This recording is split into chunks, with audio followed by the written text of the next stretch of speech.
Qəbrdə yatma durana qızları bir danışdı.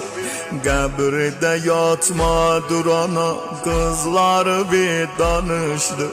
Küsmüsən əgər biz ilə küsmə o yan barışdı. Küsmüsən əgər biz ilə küsmə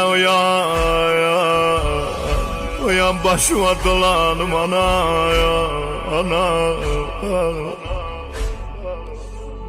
Boş yerin evde kaldı, kızları derde saldı. Boş yerin evde kaldı mama, kızları derde saldı. Sen ölenler azizim, gözümüz yolunda kaldı.